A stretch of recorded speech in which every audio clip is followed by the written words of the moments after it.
Edukasi, kembali lagi bersama aku, Maria Prilin di Fakta Edukasi.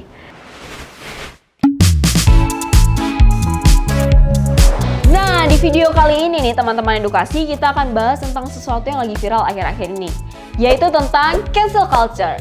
Kira-kira kalian tahu nggak sih apa itu cancel culture dan fakta-fakta apa aja yang ada di balik cancel culture ini? Kalian yang penasaran? Yuk kita bahas bersama-sama di video ini. Jangan lupa tonton sampai habis ya.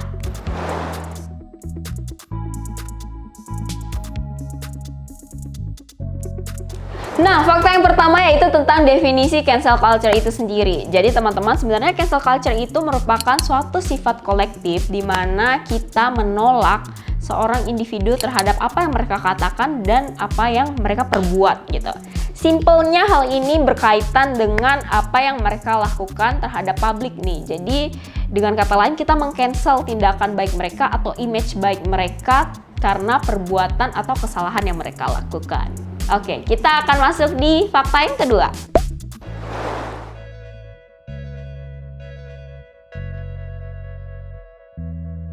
Oke, fakta yang kedua adalah tentang asal-muasal cancel culture ini sendiri. Jadi sebenarnya nggak ada timeline khusus nih teman-teman tentang asalnya dari mana sih ini cancel culture gitu. Tapi ada suatu film waktu itu yang judulnya adalah New Jack City. Nah, jadi di film itu si pemain cowoknya itu meng-cancel pacarnya. Nah, dari kata itulah akhirnya muncul kata cancel yang digunakan kepada manusia.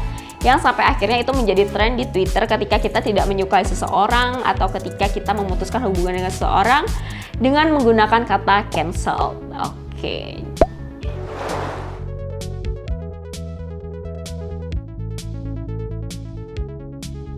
Nah, fakta yang ketiga adalah sebenarnya tentang tujuan dari cancel culture itu sendiri. Jadi cancel culture ini berbahaya atau berefek ketika dia itu digunakan oleh suatu komunitas atau sekelompok orang gitu. Jadi kadang-kadang kalau misalkan aktivitas kita di media sosial kan, kadang kita suka komentar yang jahat terhadap suatu individu atau suatu kelompok atau bahkan suatu organisasi yang nggak kita suka gitu. Nah, hal tersebutlah yang akhirnya juga menjadi cancel culture nih. Tujuannya adalah untuk memboikot mereka nih, untuk membatalkan pandangan baik tentang mereka sehingga itu dapat menggiring opini lainnya yang akan menjatuhkan mereka, seperti itu.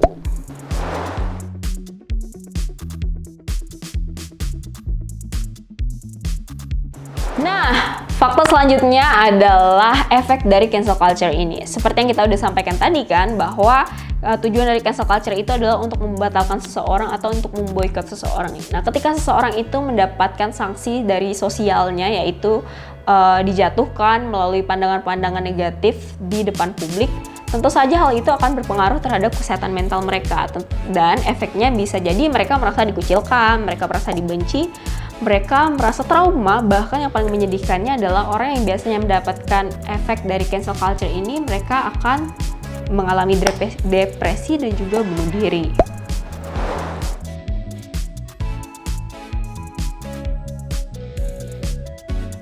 Oke, fakta yang terakhir atau yang kelima adalah tentang kasus-kasus cancel culture yang ada di Indonesia. Nah, teman-teman semua pasti punya referensi masing-masing ya tentang cancel culture yang terjadi di Indonesia.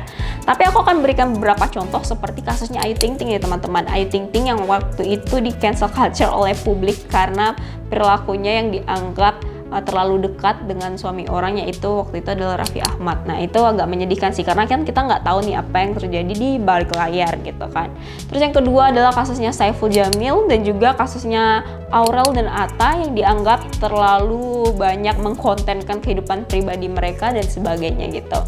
Nah, jadi mungkin teman-teman semua punya referensi lain nih tentang cancel culture yang terjadi di Indonesia. Boleh sama-sama komen di bawah ya.